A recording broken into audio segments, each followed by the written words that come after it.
All right, let's move on to the NFL Combine. Is that a Wednesday through Sunday deal this year? It changes every few years in regards to if it's obviously just gotten bigger and longer and more extended. Well, I'm going tomorrow. There'll be some NFL personnel talking tomorrow.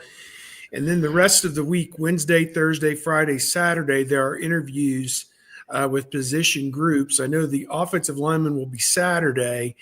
And so that tells me their on field will either be Sunday or Monday to wrap up the combine. So I'm not sure which day the on fields are, if they have to wait 2 days after the interviews or just 1 day after the interviews. I'm going to look at that schedule. But yeah, we start interviewing Ohio State players there on Wednesday morning, and we'll have a steady stream of them Wednesday morning, Thursday morning, and Friday morning, and then the offensive linemen on Saturday morning as well. So that's kind of what our schedule looks like with the interviews, and then they work out either a day or two later, and they meet with NFL personnel the entire time. They get physicals before they work out, and yeah, it's a big job interview for these guys, and probably 3 or 4 of them are going to go in the first round. When you consider Donovan Jackson, possibly Josh Simmons, if his medicals check out, maybe Jack Sawyer, JT Tuimoloau, or Emeka Egbuka, all rumored to be late first rounders. So I don't think they have anybody in the top 15, but they could dominate the back half of the first round when the draft rolls around in a couple of months. I did think I saw Josh Simmons on one of the NFL Talking Heads mock draft at like 12, which would be fantastic for him. And there you see the workout days for all of the positions. So yeah, we'll be down there, get all set up tomorrow for some Wednesday interviews, and we'll be back home Saturday afternoon, early evening after all of the interview sessions. But I'm interested to see what Will Howard does and whether he can move up. He had a really, really good year with his accuracy.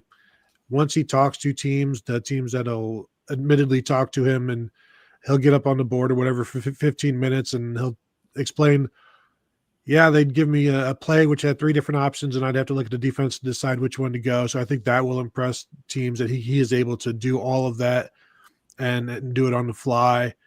But I still wonder, like, why is he not moving higher up? Because of his, I assume his arm strength. Is that the one flaw, like the arm strength and the downfield passing, which got better as the year went on? Because he's athletic enough, and I assume it's just overall quote unquote arm talent. But I wouldn't be surprised if he starts moving up boards, because again, I'm not sold on any of these quarterbacks as first rounders, and I think it's a pretty average overall draft in terms of like the guys at the top. Me personally, I'd probably take Abdul Carter first and then go from there, or something like that, because I don't want any of these quarterbacks in the top 5. That's for sure. Well, Cleveland obviously is going to be out there looking for a quarterback, and I hope they hit. I mean, how many of them have they gone through that didn't work out?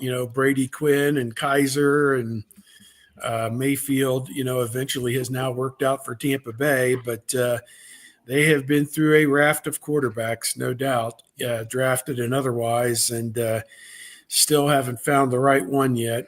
As you two saying, they still haven't found what they're looking for. So, yeah, the NFL folks will take over tomorrow, Tuesday. I'm going to go to see the Browns GM and the Bengals coach and GM tomorrow, and then the Browns coach will speak on Wednesday afternoon. So that's of interest, I think, to almost 90% of the Ohio State fans. Those 2 NFL teams, what they've kind of got on tap as well. So we'll report some of that. But yeah, it's going to be a fun week in Indianapolis. We've got Harry and Izzy's lined up for Tuesday night, a dinner reservation, and couldn't get into St. Elmo's because Jay Glazer and the Fox people and the ESPN people and the CBS people and the Bengals, the Bears, the Broncos, and everybody else has taken all the reservations at St. Elmo's, but we get just as good a meal 2 doors down at Harry and Izzy's. So we're looking forward to that. Okay, so let me see here. When it comes to let's see, questions I ask you guys every year. Yeah. So who can help themselves the most at this year's combine? That's a great question. And I'll just jump in. Tony may have some better thoughts. I think one of the problems that the Ohio State contingent has is they just finished playing football 4.5 weeks ago.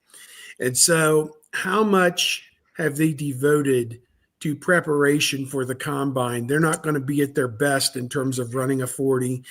And this is kind of crazy. I'm from Circleville, Ohio, and there is actually an NFL scout who lives in Circleville, Ohio. Believe it or not, he's a Midwest scout for one of the teams. And I bumped into him at a dinner place down there Friday night. And he told me the Ohio State Pro Day is late this year, March 27th, because the season went so long to give the guys more time to prepare. So my guess is we won't see many of these guys working out and maybe running 40s at the combine because they want another month to prepare and get their body right and get that 40 time down another tenth of a second or another half of a tenth of a second, whatever that is, five 100ths of a second or whatever the next the next denomination is, but get it as fast as it can be.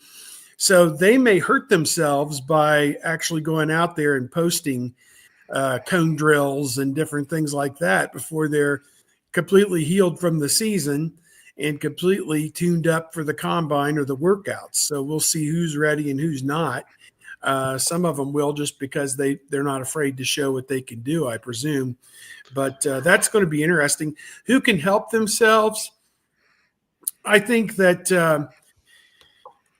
Jack Sawyer, when he meets with teams, I think that's going to be a positive for him. They're going to see exactly what his makeup is all about, and he's in that Hubbard Bosa camp of a guy that you can build a team around, perhaps, or be a team leader down the line. I think that's going to work out well for him. Guys who need to show something. That's a tough one. Maybe Lathan Ransom, who's kind of viewed as a later round pick at safety, could improve his stock a little bit. Jordan Hancock might be in that same boat. Cody Simon, if he's able to show some things at linebacker, I don't think anybody looks at him as a first round pick, but he played well enough this past year to be a second or third rounder. I think he's probably got a fourth round grade on him, but could he move up a little bit if he works out pretty well? Those are some of the ones. As I said, Josh Simmons, his medicals need to look good after he missed the last half of the season. How's his rehab coming? Is he healing properly? Is he able to help a team in his rookie year? I think that's something that people are looking for to take him middle of the first round or on. You've got to be able to play as a rookie. So those are probably some of the ones I'm thinking about. I'm interested to see if players will run with the understanding that the NFL knows, like you were just playing football a month ago. So they're going to give you some leeway, knowing that you can make up for it at the pro day. Because if you're fast, like, why not run? And agents will all tell you, like, don't, just wait till you get on your home turf and you're comfortable and all of that. I see this as an opportunity that you can only, you can hurt yourself if you do poorly. I wouldn't expect anybody to do poorly, but I think you're still in the mode of running around. So why not do some things? And but the more we go into these combines every year, the players are doing less and less. The thing I would say is none of these guys have locked themselves into a top 10 pick where they're like, I don't need to show anything. Like, all of these guys need to show something. So I think they'd be smart to do it. But are they in condition enough to do it? Or are they like, I was told to get away from football, so I did. And now it's like, I've been back with football for 2 weeks and I'd like a little bit more time, please.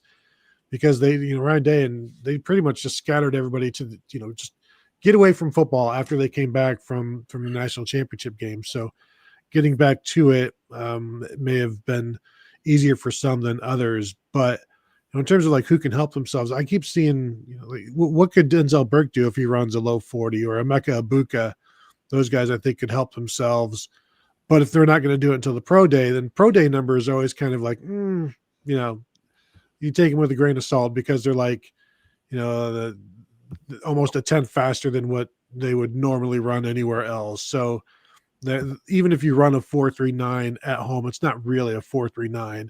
It's like a 4.47 or something like that.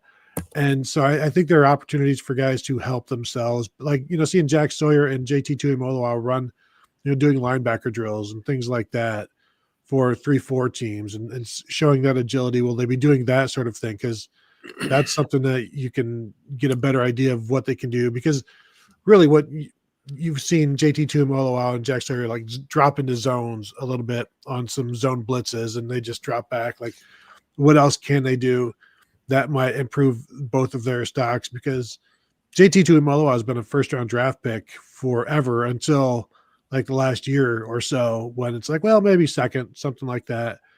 And so he has room to grow for sure. And so does Sawyer. And, what does Tyleik Williams do in terms of the agility drills? Because I think that's one of the things that really stands out for his size. But there's a lot of defensive tackles. So I would say they can all help themselves, because nobody is at the top of the board in terms of their position, other than maybe Josh Simmons. And that's just speculative, because, he's not really going to go.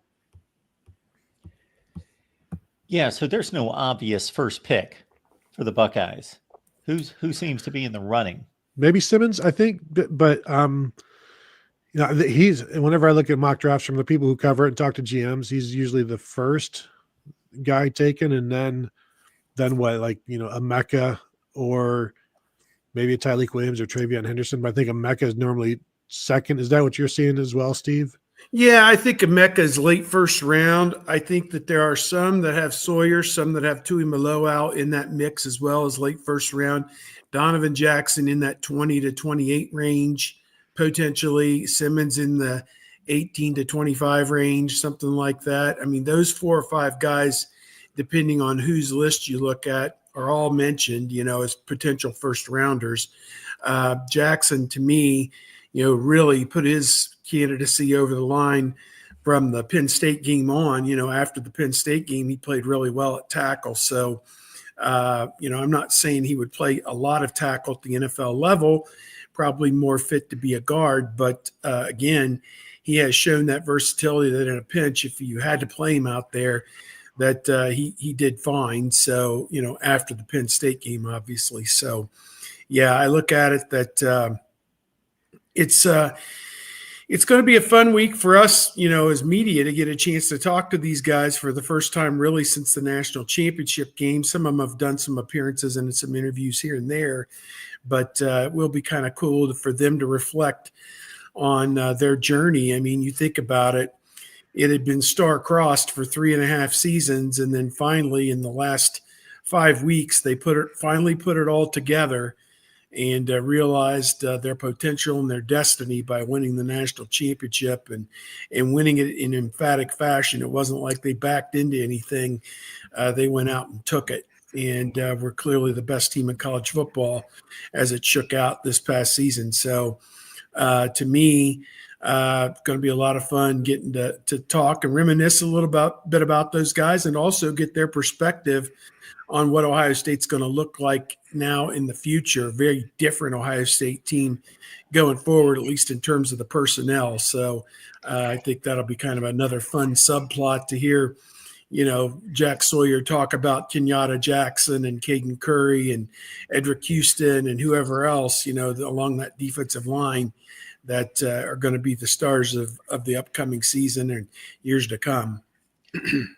Tony, you mentioned talking to GMs. There are the measurables that they will go through with all these tests that apply to football, obviously, but they're not playing football. Then there's the game tape, obviously, which I think should be paramount.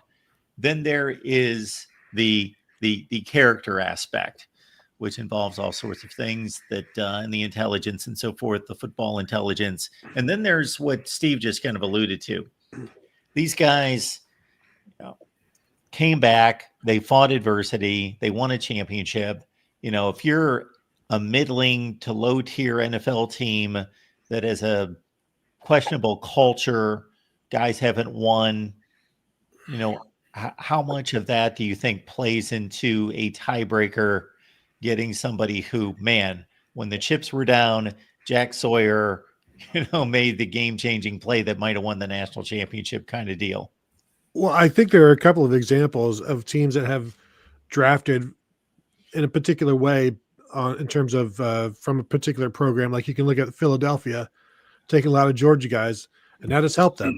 You can look at Urban Meyer's time at Jacksonville, where they took a lot of big college program guys. It didn't really work out for them, but that was maybe more Urban Meyer than the players. But still, you've got to draft the right players, no matter where they're from. You got past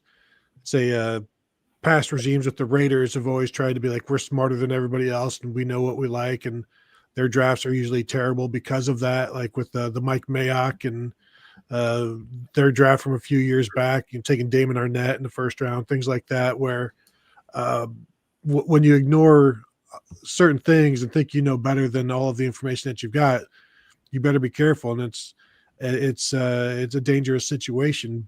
But these teams have like 15 minutes to talk to players at the combine, I believe, and you're coming in having talked to all of their former college coaches. So you basically know everything about these people, and either the player is going to come in and confirm that or completely destroy those confirmations. And that's either good or bad, because it's hard to counter a coach that gives you a bad review, because they're going to know better than a player who's been coached by his agent exactly how to talk to the teams.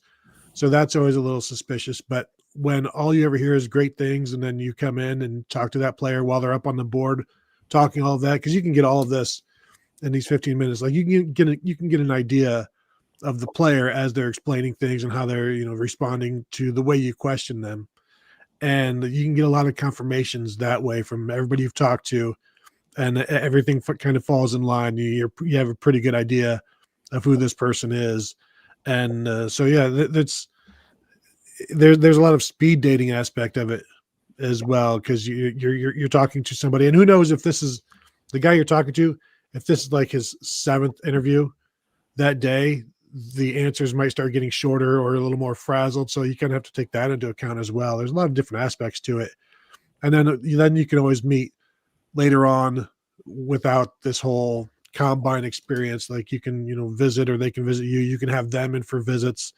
and confirm, or just confirm some of your earlier suspicions in a more relaxed atmosphere.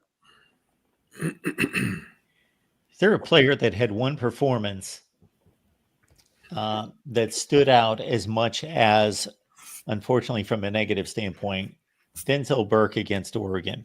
That just seemed to be a game where people were just flabbergasted at, okay, this guy was talking like the best cornerback in the country. He was only overstating himself maybe by a spot or two, possibly. He was in that mix. And then that kind of took a lot of us back in regards to our assessment of Denzel Burke. Yeah, you hit the nail on the head there. That was a tough day for him. And, the message boards were ripe with the comments of how many $1 million he cost himself by falling down the draft board. He's no longer considered a first-round pick, obviously. But he can go to Indianapolis and test well and do all the things that or have a great pro day, and all of a sudden he's back in there in the second round and got a potential to have a pretty good NFL career. I think he's going to be just fine going forward. I mean, I don't think anybody's going to insert him into the lineup. He'll probably have to play special teams for the first year or two and work his way in on defense when people get hurt or in the fourth quarter of a blowout, and show what he can do, and then go from there like everybody else pretty much in that league does. You start over. It's very rare for anybody to start out their NFL career on third base as a starter, and you don't see that a whole lot. I mean, there are some. I mean, the high draft picks, you want to get a return on investment as quickly as possible on that when you invest a high first round pick. But to me, he's a developmental player, and a guy that I think in year 3 is going to be just fine and follow in the line of some of the other Ohio State corners that have gone into the league and done pretty well and banged around for a while and still playing. So, I think he redeemed himself as the rest of the season wore on.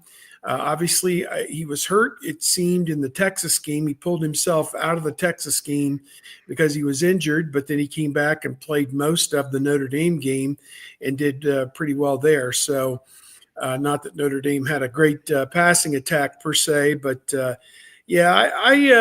want to see. I want to see what happens with him. And, if he has a good combine or a good pro day, I think that he can vault up a round or so. He's probably a mid-round pick now and can move up to the second round if he does pretty well.